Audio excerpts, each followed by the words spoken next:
Okay, that'll be ready about 15 seconds. Perfect. Okay, everyone. Well, welcome to this Denver virtual meetup for Hyperledger. And I'm John Carpenter. I'm the host of the Denver meetup. And today I have the pleasure of introducing Jyoti Ponnapalli from DTCC, which is the Depository Trust and Clearing Corporation. And she is the Distributed Ledger Technologies lead for the Technology Risk Management team at DTCC. And she's been working with the Cloud Security Alliance on really creating a great standards framework for settling stock and other securities transactions on blockchain. And so today she's going to walk through some of the work that she's done, some of the work that the CSA's done around this, and really also talk about the great work that they've done with Hyperledger around putting together a blockchain solution that's really going to be perfect for the future of settling securities transactions. And so at this point, I'd like to go ahead and turn it over to Jyoti. And then after Jyoti does her presentation, what I would like to do is have everyone go into the chat and just post the questions that we'd like Jyoti to answer about the standards that she's creating. And I think this will be a great seminar. So Jyoti, I'm going to turn it over to you at this point. Thank you, John. Appreciate the opportunity. Hello, everybody. Give me a moment to share my screen.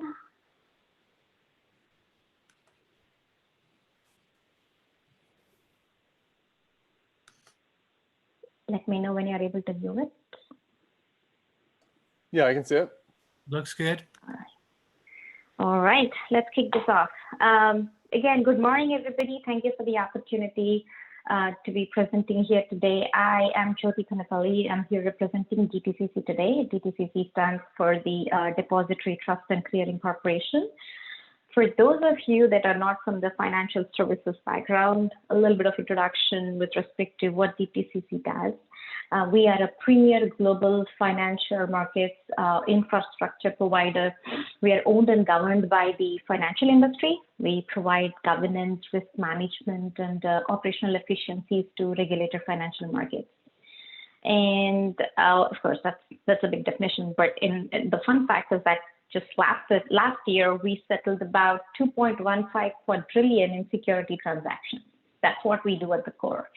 And we also operate the world's largest central securities depository, spanning across 170 countries and territories, valued at $63 trillion.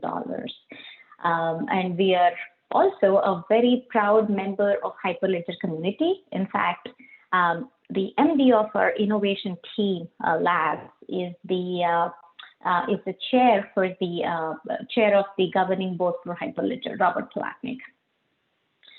Okay, let's kick this off. John already, thank you for the introduction, but in short, I've been an entrepreneur. I've been in distributed ledger technologies for a few years now, and in my current position, I'm leading the technology risk management efforts at DTCC towards distributed ledger technology securities research.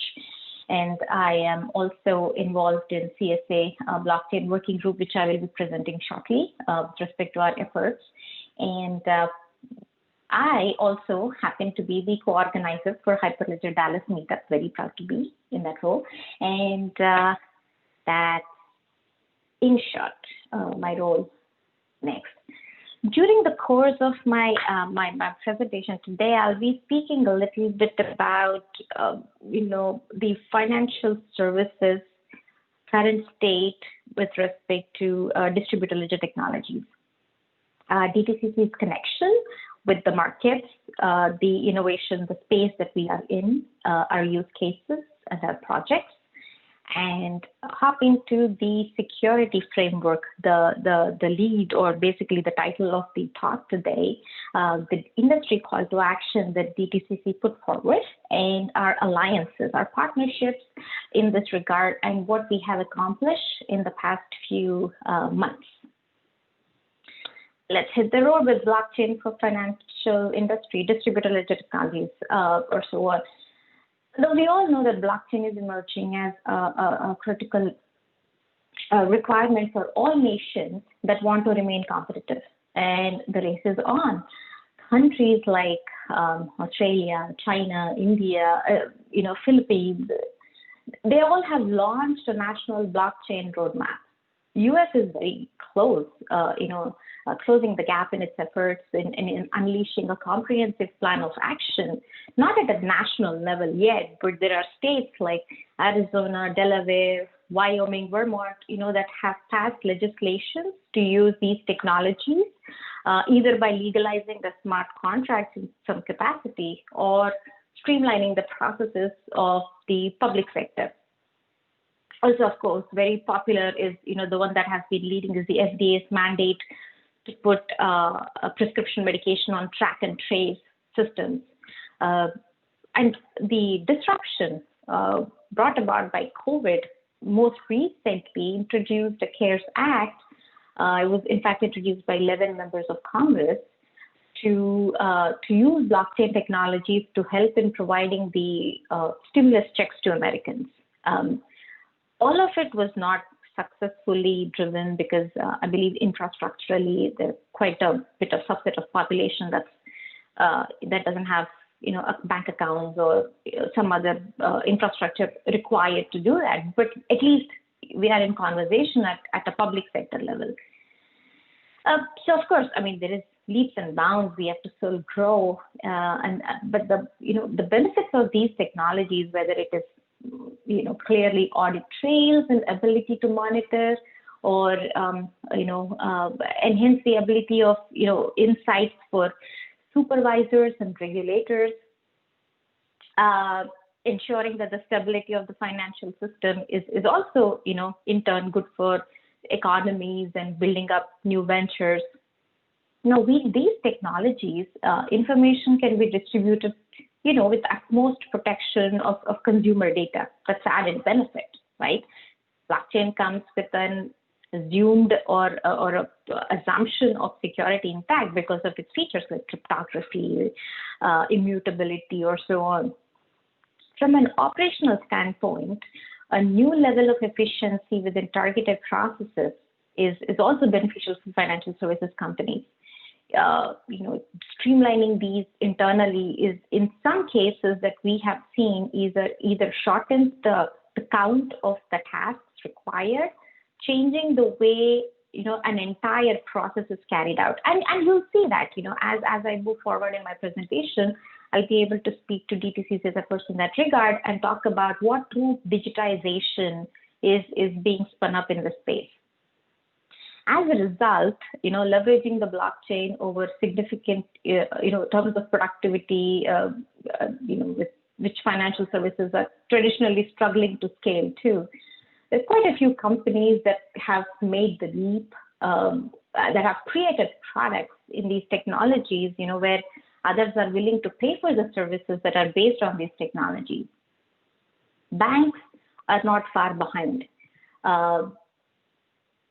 In fact, what we have noticed is that every financial institution or an agency is internally spinning up POCs and pilots to see what are the benefits and what is a potential turnaround of use cases on these technologies. Like, for example, Wells Fargo, Citi, JP Morgan, they all believe that these technologies could positively impact the way financial services industry records and transacts the assets and manages its data. We all agree that the technology is still emerging. We are yet to reach that mature phase, but regardless, pursuing of proof of concept to US-based banks is quite been rampant. And in addition to the use cases that you see, very popularly as listed on this slide deck, there is also lending and trade finance, capital markets, identity services, so on. What I cannot miss talking about financial services industry and distributed ledger technologies is tokens. Tokens is everywhere. A token is a digital representation of a real world asset. Almost anything can be tokenized. This is a revolution in its own way. There are various kinds of tokens. For example, like recently I was reading about a $30 million luxury condo in New York City, which became the first major asset to be tokenized on Ethereum blockchain. Airlines have launched blockchain-based loyalty tokens, where you can actually put together or basically consolidate all of the reward points, and those can actually be applied or reapplicable to other to redeem in other ways, like retail, for example, or intern flights, or hotel, or so on. Now, this is my personal favorite of the concept of tokenization, is that it enables previously large non-liquid assets to be split into smaller, more liquid components, which is called fractionalization. Fractionalization of a single asset is only being possible because of tokenization. Now, this creates greater freedom in trading of assets, decreases illiquidity premiums, and improves process efficiency. Now, I can't even begin to imagine the economies or the business models this is likely to open up. CBDCs, right? Very popularly something that is on everybody's radar. US has a digital dollar project rolled off. DTCC is also a primary advisor on that project, which involves government to discuss and put some momentum and traction into CBDCs for US central banks. DTCC connection, let's move on. Now, here are a few links that post this talk. You all could go and see historically since the beginning what has DTCC been contributing as well as innovating in this space. I'll give you a short introduction of where we started off from. DTCC acknowledged the potential disruption of DLT and being a thought leader in financial services space. In 2016, we put out the first white paper in DLT called Embracing Disruption, Tapping the Potential of Distributed Ledgers to Improve the Post-Trade Landscape. US Equity Market Convention then was in a T+3. It was based on laws and market structures, of course, and modernizing the current practices and laws to enable real-time settlements are not just dependent on the technologies it runs on, right? It also has, other various factors. So DTCC has the experience and capabilities to enable the integration of the distributed ledger ecosystem with existing financial market infrastructure. So the point of view for us was that we wanted to use the 40 years of experience and expertise to help shape the future and lead the development and implementation of this technology.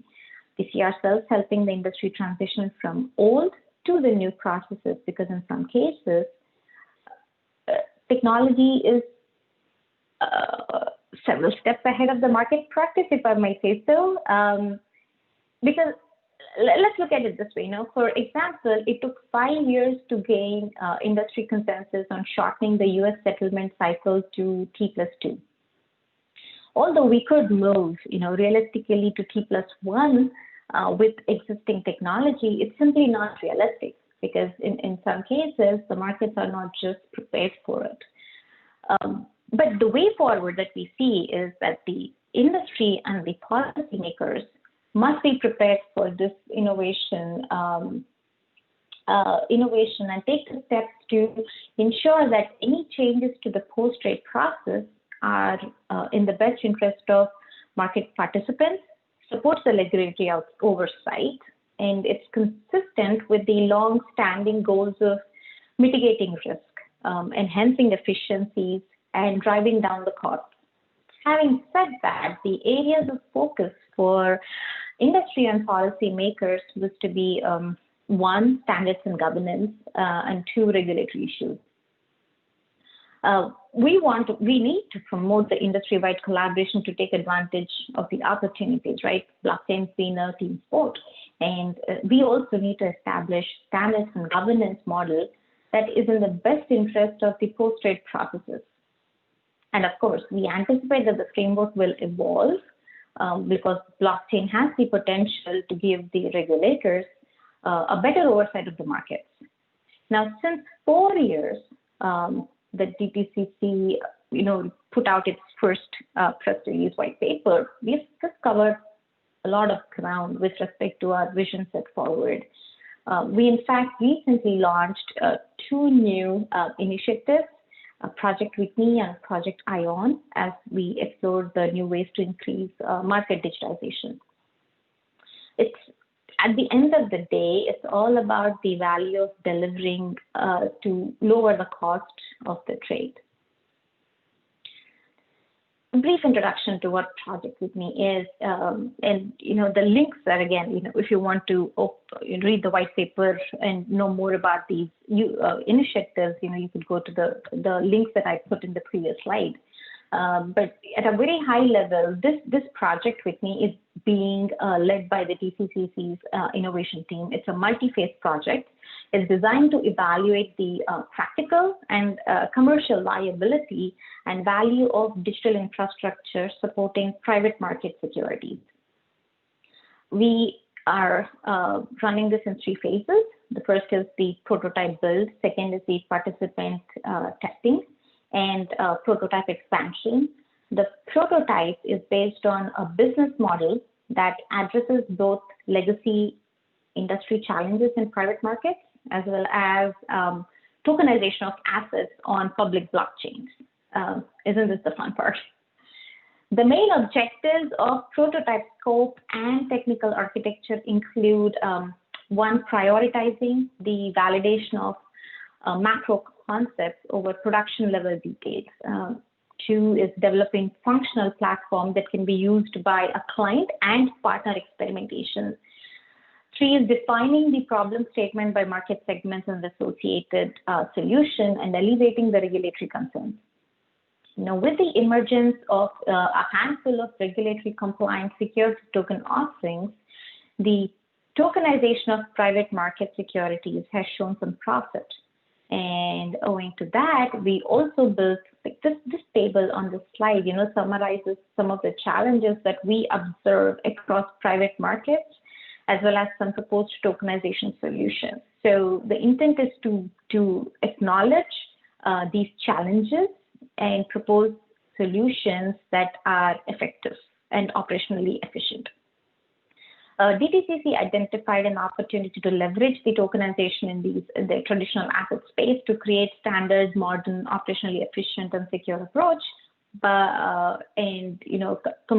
including compliance enforcement, of course, of the legible tokenized securities, which it's an authoritative record and asset lifecycle management, or so on. The next in its use cases is the Project Ion case study. Now, this one is to accelerate the, to coming to T+2. This use case describes DTCC's latest advancements with digital processing to shorten the time between trade and settlement. And of course, looking at the potential to leverage these technologies as a pivotal piece to help bring about more new efficiencies in clearing and settlement. For many years, the markets actually operated at a T+5 settlement cycle, which was trade plus 5 days to settle. In 1995 when US regulators reduced the settlement cycle from 5 to 3 business days. So in 2017, since then, of course, in 2017, after many years of wide-reaching and extensive technology efforts, another day was removed. So I believe somewhere around 2017, 2018 was when we arrived at a T+2. So now the trade is actually executed at a T+2 days, 2 business days to settle. But even after achieving T+2, we have been continuously and aggressively examining our core clearing processes with an eye to further modernizing the capital markets infrastructure across the entire trade life cycle. So although our current infrastructure supports T+1 and a limited T+2 in some cases, T+0 settlement cycles, because they are global in nature, the market's behavior, legacy infrastructure, and processes of some of our clients' firms simply make it difficult to accelerate further.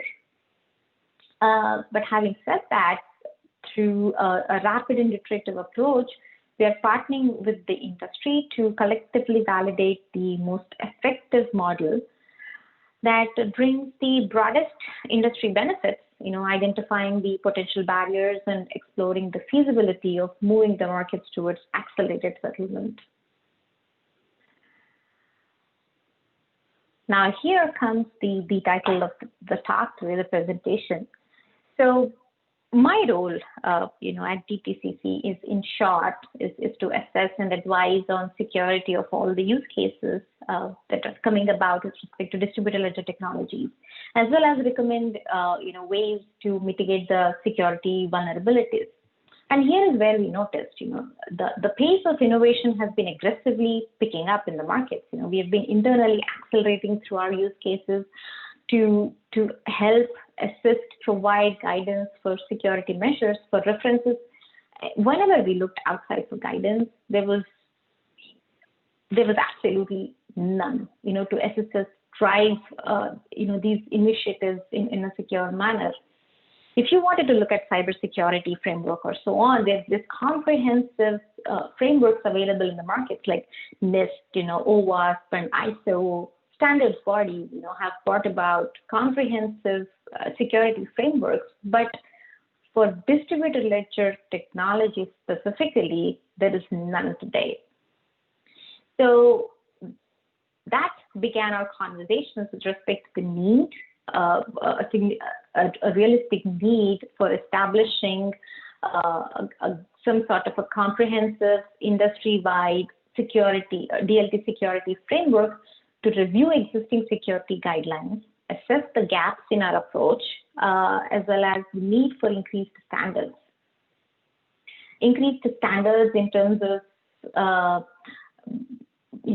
data, consensus mechanisms, transactional efficiencies, or so on. I will speak a little bit briefly about the white paper that we published, in regards to the need for establishing this framework, which is highly critical to move forward with DLT innovation.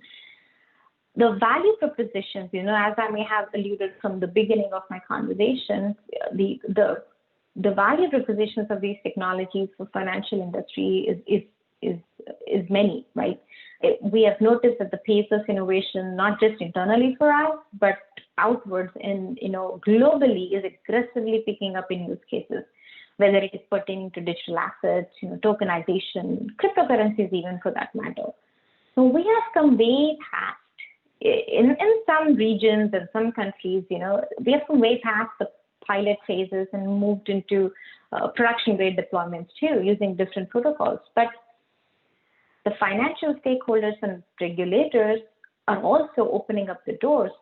Like SEC and FinHub have recently set up a working group, like an open door working group session. So for startups, if they want to knock on the door and get their feedback from FinHub, they are making that, they are giving you that ability now. So which I think is like a welcome, welcome note from SEC and an endorsement of some sort. Let me walk through a few of the main topics why we say that the cybersecurity framework will not be applicable or completely be covering the required, security aspects. Let's begin with identity measures, right? IAM encompasses the processes and technologies, we use for authentication and authorization of individuals or nodes into the network, to access the systems and services and accounts or so on.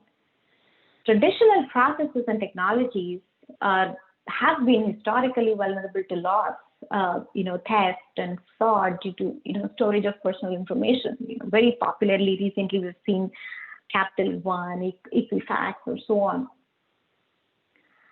Now, multiple organizations have experienced these attacks, but DLT, provides us with an opportunity to strengthen these processes. The cryptographic algorithm, for ZKPs, the zero knowledge proof is fast becoming a very popular algorithm of choice to build applications with privacy intact, specifically for financial services industries.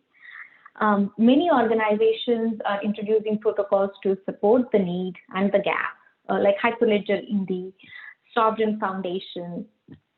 So traditional security guidance published by organizations such as National Institute of Standards and Technology, OWASP, ISO, they're useful in addressing the security concerns for traditional IAM. But when we talk about, keys management and life cycle, which is very critical to and related to the identity of use cases very specific to blockchain or distributed ledger technologies, like keys, wallet keys, consumers' wallet keys. They are not a typical consideration when it comes to traditional IT security publications, right? And Binance hack, it maybe a year ago, but still was, reported as theft of $41 million worth of assets on that day, and it was a simple compromisation of APIs and two-factor authentication. So these reasons highlight the need for a comprehensive DLT security approach to provide guidance and practices respective to securing accounts access, key management lifecycle, cryptographic functions and standards that we use. The second I'll allude to is data integrity. The ledgers, on-chain ledgers, are immutable in nature. They provide inherent level of security through tamper evident and tamper resistance. While it is a huge a benefit or an advantage feature for blockchain, some of the cryptographic hash functions that are critical to security and preservation, that are used for processing, storing, and transferring of the DLT environments, encrypt sensitive transaction information and preserve the order or history in which transactions are applied. Now, these cryptographic hash functions, the ones that are currently applicable in some of the technologies, they also come with their own set of challenges, right? Generally accepted hash functions do not come without process difficulties and increased security risks. For example, unreliable validation can lead to vulnerabilities and distrust in the network. Further, the quantum being touted as the existential threat to the cryptographic hash functions that are applicable today. And so the traditional guidance, again, that we get out of the existing frameworks limits itself to provide us guidance when it comes to data integrity. Consensus, the beauty of distributed ledger technologies, all lies in the center core of consensus. So this is an absolutely new concept to these technologies. Traditional distributed databases, DLT incorporates the functionality. So there are different definitions to it, but at the core, it's a set of validation rules that provide independent participants the ability to verify the validity and integrity of transactions. So these consensus mechanisms are also a means of exploitation. And when they are exploited, the whole consensus, may function inappropriately. It could lead into unauthorized transfer of digital assets, which has already occurred, unauthorized censorship of transactions, double spending, operational disruption to transaction validation processes, or so on. Now, security is very, very critical at all stages of any project for that matter, but consensus at the core becomes even more critical. So as unique as these technologies since its inception, the attacks towards consensus have also been extremely unique.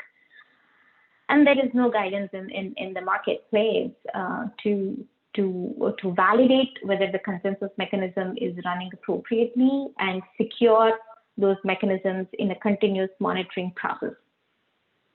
The next I will allude to is transactional efficiency. How do you secure your transactions, efficiently, especially in a decentralization environment? Now, DLT has a unique decree to settle transactions associated with cross-domain transfers of data assets with enhanced transparency between transacting entities. Some of the key finance operations may be, identifying processes efficiencies or procure to pay, order to cash.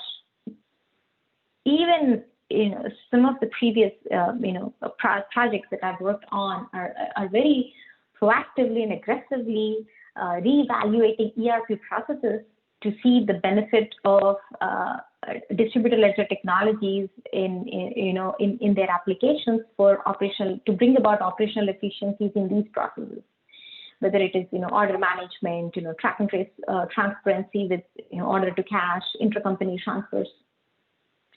Now, however, the security considerations related to whether it is governance structure or integration or operational capability and scalability, legal risk, which is really, really important, are not adequately addressed in order to achieve these efficiencies. They have to be reconsidered and redrawn in their full capacity. In addition, as an extension to the existing to the existing frameworks that we see in marketplace. Compliance, of course, is another big one. Now, some of the chart here in this slide categorizes the most frequently mentioned DLT security and general IT security categories. It's comprised of 150 plus subcategories, though, that we based, on data gathered from, more than 20 plus guides and assessments that have been published by professional organizations. Now, blocks that you see, it's not very clear picture, so I've listed the list on the left-hand side. But the blocks that you see, the size of the blocks is directly indicative of the count of organizations that have mentioned that category as a part of the DLT security considerations. Now, while this chart is not exhaustive in its nature, and it doesn't include all the aspects, but it does provide a very high-level insight into most commonly researched and utilized security considerations.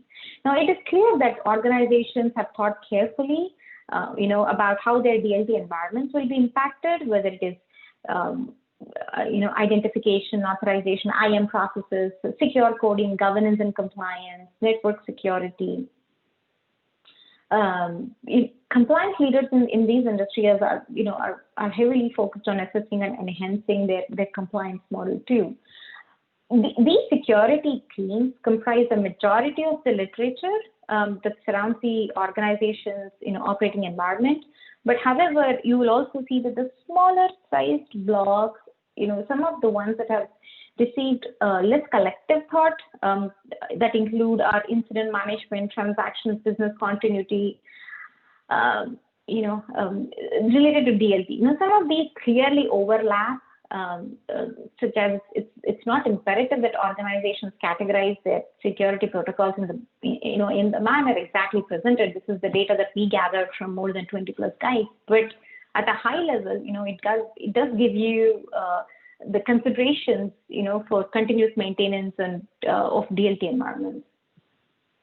Security baseline considerations. So in the development of this slide, we tried to stress on the foundational elements for a security function, corresponding to its functional domain and areas for incremental program enhancements. Some IT security considerations may help users gain comfort with the strength of DLT-specific security, whereas additional coverage will be required to ensure that specifically for DLT, security considerations are addressed in their entirety not just as an extension to the current frameworks. So although traditional IT may assist in addressing some aspects of these technologies, there are still various the technology-specific nuances and risks, that I have highlighted over the course of the last 4 slides that require additional security controls. Security domains such as incident management, business continuity, governance, threat and vulnerability management, post-deployment logs assessment, the nature of immutability, these concerns can be extrapolated across all traditional IT security domains. So this is kind of an extension in itself. Like it's prudent for organizations to keep these differences in mind while evaluating, security of their domains. Call to action. So now this is what, so we released the white paper with this comprehensive messaging to the markets and are primarily with a call to action for the entire financial industry stakeholders. So given the variety of use cases that everyone's innovating, there is no one size fits all approach to implementing security, right? However, we see a possibility of reliable, comprehensive framework to follow when approaching the security. Regardless of the use case, agreed upon standards will prove invaluable to making such a framework possible. Standards allow for interoperability, agreed upon terminology, streamlined governance, shared vernacular. The benefits are immense. Having said that, and having put out our call to action in Feb, in the very short 3 months following that, we covered a lot of ground. So since the release in Feb, we successfully moved into the second phase of our planned efforts, right? Of course, it goes without saying that as we, since we released the white paper, we have gotten the nods, we have gotten immense support, not just from the financial services industry stakeholders, but also from platform service providers, consumers, companies that are building solutions in the space. And they all have agreed that, yes, we need a security framework and a DLT specific security framework. And as I said, since the release, we successfully moved into the second phase of our planned efforts. We established a working group under Cloud Security Alliance. It's being led by my leadership at DTCC, my boss, William Izzo. And the CSA working group is in session currently, with the mission to respond to the industry agreed upon standards for security framework. In addition, we are also a very proud founding member of IWA Interwork Alliance, which launched its operations on June 2nd, and it's focused on establishing a standard framework for tokenization of assets. They are a platform neutral, nonprofit organization. They are dedicated to creating tokenization. Excuse me. Sorry about that. Yeah, they are focused on creating the tokenization standardization frameworks. With that having said, we will continuously invite all financial industry stakeholders to contribute, to help build the security framework. And some of the key objectives, if you ask, for driving this forward is that, as I said, we have firms, consumer services provider, platform owners, regulators. We have an entire, a well-rounded representation of financial services industry background folks. And the intent, or basically what will come out of this framework, the key objectives as that are, we are going to be publishing, best practices guides, cookbooks, software automation as and where required. We could assist, help, facilitate, build tools that could run through security checks, some sort of an automation process, whether it is node network security or continuous monitoring assistance. That's one aspect of it. So it will be comprised of open source commercial items. It will be in assistance with the collaboration with regulators alongside. Regulators will be participating on equal footing. We have also always said that DTCC is not leading this effort globally by any means. We are just an equal participant at the table. We want everyone to take part. The first movers will always have that advantage of being the first mover, obviously. Okay, let's go to now the current working group that is in session is with respect to we have a good 99 blockchain experts. We are growing day by day. We run our meetings on a bi-weekly cadence. We have global participants coming, joining across multiple time zones. We have, affiliations, as mentioned, from the banks and, the consumer providers or so on. We also have the backing of global academic institutional representation. So if there is ever, of course, all the attacks and all the current vulnerabilities are not completely known. There are unknowns as well. So if and when, and if we choose, academia has been spinning up quite a bit of research in this regard. So we want to be able to leverage and take benefit out of those research artifacts that come across. So we are very proud to say that we have that academic extension into the institutions that are highly regarded, not just from US, but globally, in fact. So the industry representation, as you see on the slide, is most of the working group members, of course, goes without saying, are from technology and finance background, fintech, but we also have, healthcare, finance, manufacturing, government, and really even though we have said that the security framework is focused at financial services industry to begin with, but having said that, 60 to 80% of what will be spun out of these sessions will be applicable to other industry verticals too. So eventually, we are also planning ourselves to start filtering and feeding some of this framework down into other industry verticals. All right. Focus areas. Now, having said that, we are participants and that are focused on the key aspects of these technologies to help build that extension or that handshake that's required, very specific to the DLT ledger technologies, key components. Is equally. So as you see, we have smart contract security in sessions, key management security. In fact, we have some very major industry leading companies that are helping us with that initiative. Network node security. So we have quite a few developers who are involved in that subgroup. Consensus security, of course, that goes without saying. We have to be able to build security guidance to protect the consensus mechanisms, regardless of whether it is a private network or a public-private or a hybrid network of sorts, and cryptography too. Protocols. So this is the protocols of choice that our participants either come with a skill set and their background, or their companies are currently implementing. So the two most popular ones are Ethereum and Hyperledger Fabric, and R3 following very closely.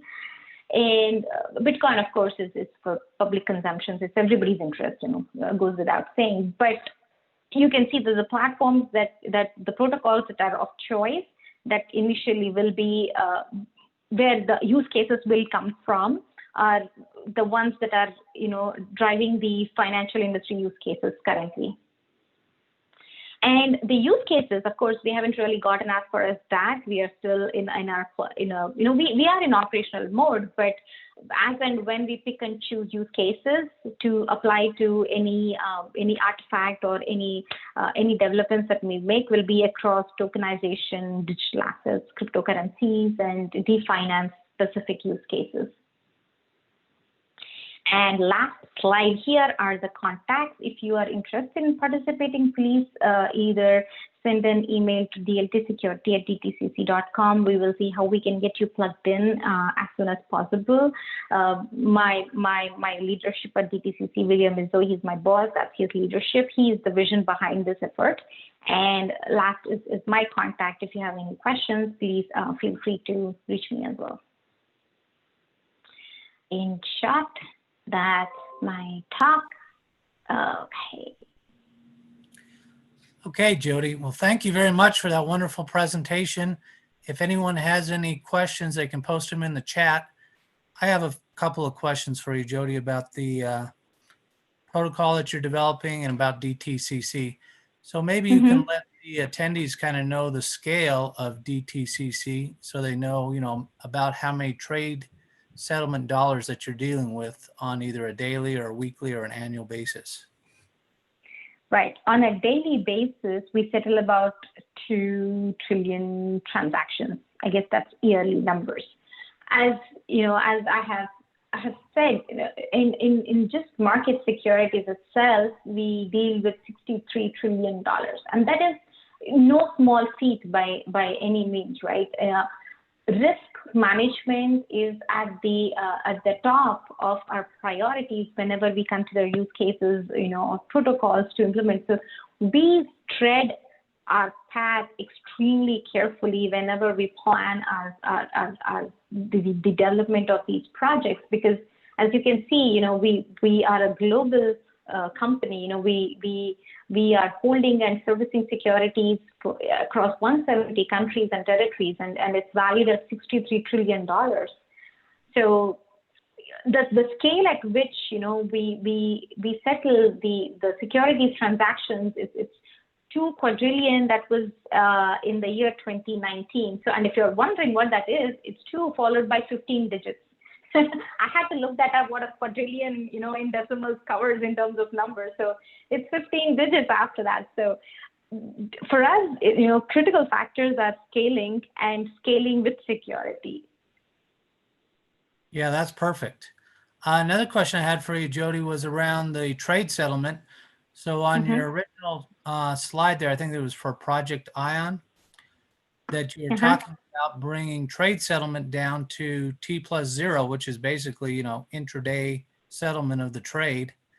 And so I know that, the industry was really excited about going from T+3 down to T+2.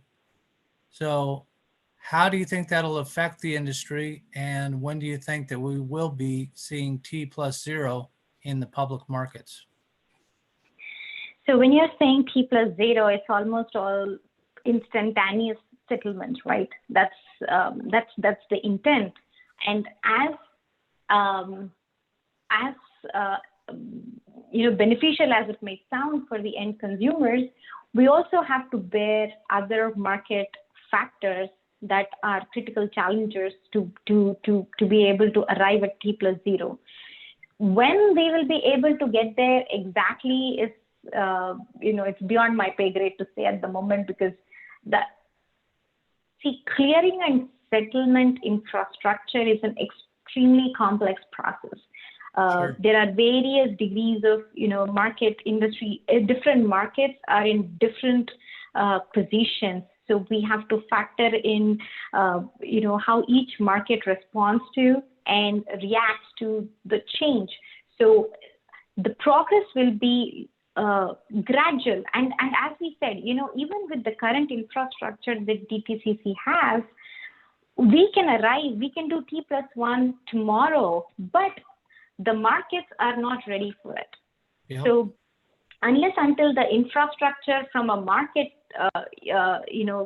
from a market's approach, is in support of covering those settlements in that timeline, it's not completely up to blockchain technologies.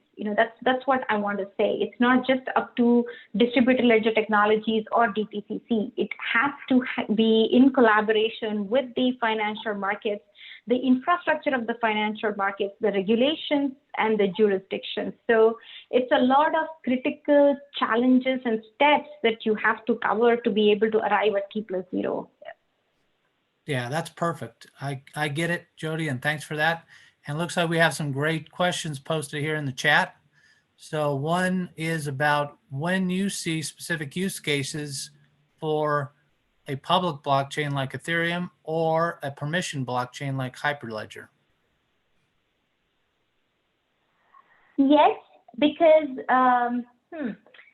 so here's the difference, right? You know, when you speak about financial services industry, there is always the challenge about security and containment when we consider public blockchains. But having said that, we cannot limit ourselves to private networks because there are use cases that permeate beyond the private. So there is a dark area where there is a crossover between private and public. So the project, Whitney, that you see is implementing tokenization in public Ethereum network. So we also have to be, in addition to covering the ledger in a private network, we also have to be able to open up the gates for transitioning of the tokens that go into the public network and then find themselves, in the life cycle back into the private network. So yes, we have different use cases that are implementing different technologies and different protocols. And we are innovating in all the areas specifically, yes. Perfect. Looks like Jim had a question about your use case slide, wondering what the y-axis was for. And Jim, maybe you just want to unmute yourself and just ask Jyoti the question directly. Yeah, sure. Thank you. Thanks for the presentation. Toward the end of the presentation, you had this slide that compares the tokenizations, the digital asset, cryptocurrency, and DeFi. And I noticed they don't add up to more than 100%. So just wondering what the y-axis was for. Was it like growth? It certainly wasn't like their share of the market size. That was our working group's participants' focus on the use cases. So as we develop security guidance along the line, some of the use cases that will be factored in are from specific to these use cases. So we will take a project from tokenization background or so they do not add up because there is a subset of the population that is only interested in focusing on tokenization use cases, right? Because that's either their personal interest or the interest of their company that they're representing or the projects that they're involved in. Gotcha. So basically, if you ask 1,000 people, then 80% of them are interested in both tokenization, 80% also interested in digital assets. Correct. Gotcha. Thank you. Yeah. Okay, thanks, Jim. Another question we have for you, Jyoti, is how close are you working with NIST on both your security and blockchain standards? So, National Institute of Standards, how are you working with them? So to our knowledge, NIST has actually published a guidance on digital identity. We previously, the CSA blockchain working group was closely working with NIST working groups, but they were focused on different, the trajectory and the focus was on different areas. Currently, at the moment, we are not directly interlinked, but in the future, we foresee that these subgroups that are specific to digital identity will be integrated with the NIST digital identity subgroup to be able to facilitate some of these conversations. But CSA has been heavily involved with NIST on and off with the exchanging of reviews and peer reviews, conducting peer reviews for their artifacts or so on. So yes, CSA and NIST are correlated, but it really comes up to when the subgroup goes into an operational mode for that subgroup, whether we have a segue into the NIST subgroup that's focused on the same, if I may say, the same areas of interest. Okay, perfect. I hope that answers. Mm-hmm. Yep, no, that's great, Jyoti. We have another question from Rhonda, and she's a board member of the Diversity and Blockchain organization. And she would like to get a copy of the slides to share with her other board members. So Jyoti, are you able to share your presentation with the group? Sure, absolutely. Let me know where I can send it to David and yourself following this call, and you can share it with the team.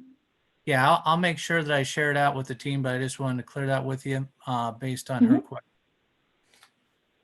And then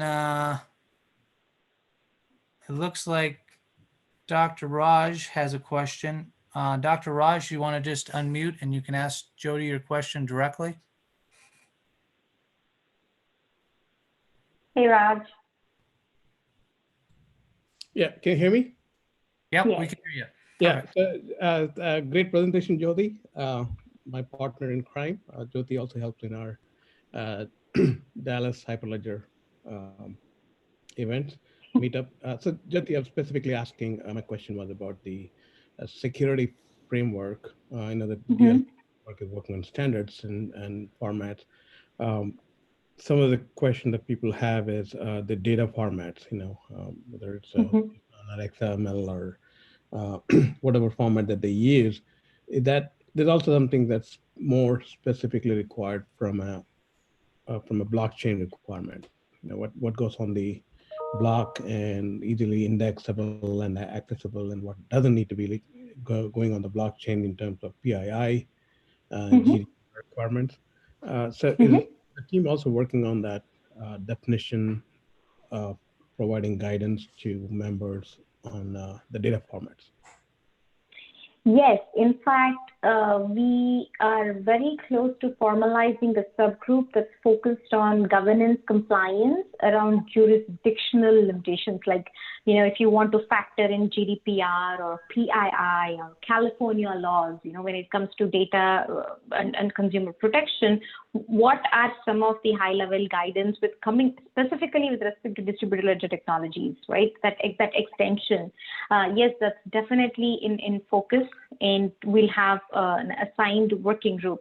Now, again, if you take on-chain ledger technologies specific to a protocol or a platform or a technology, there are limitations. So within those limitations, we also intend to put what are the best practices or what are the options. Like, if the one thing that really comes to my mind is, when you are using consensus for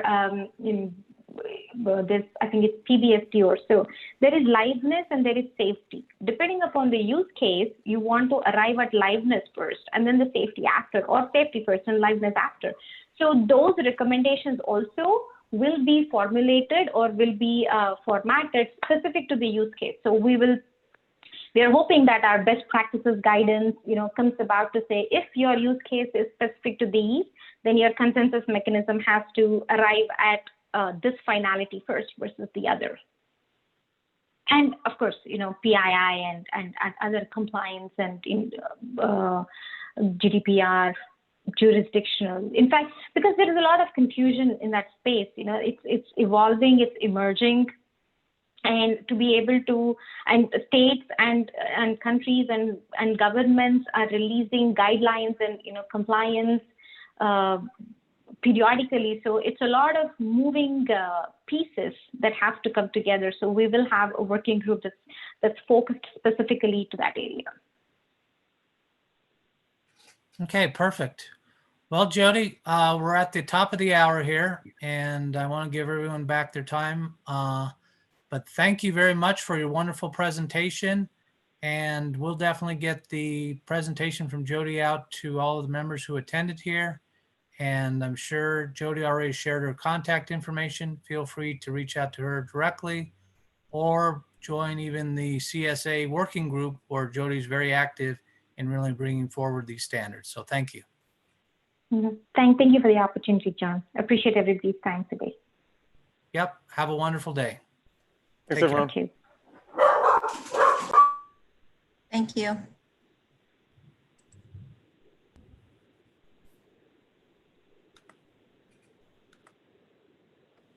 All right.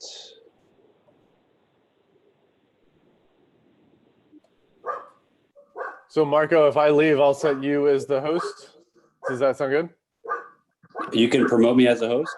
Yeah, so I'll leave and I'll set you as host. So this way it doesn't cancel. Yeah. That'd be really helpful. Thank Okay, you. great.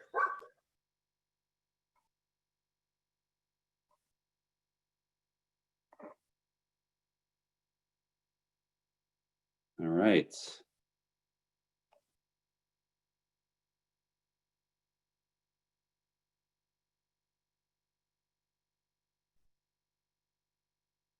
Okay. Let's see, Tom, are you there? You bet I am. Hi, Marco. Hey, all right, on video. And like I that. see our illustrious speakers also. Okay, great. So, I'm going to go ahead and then pass it on to you. It looks like you already lost some, minutes here, but usually we wait for people to join around, 5 minutes in to the hour. So it looks like we already have a lot of participants too. So let me just go ahead and give you the helm here, and you can go ahead and do the introduction, and thanks again for setting this all up. So Beautiful. Go ahead, take it from here. Okay, thanks, Marco.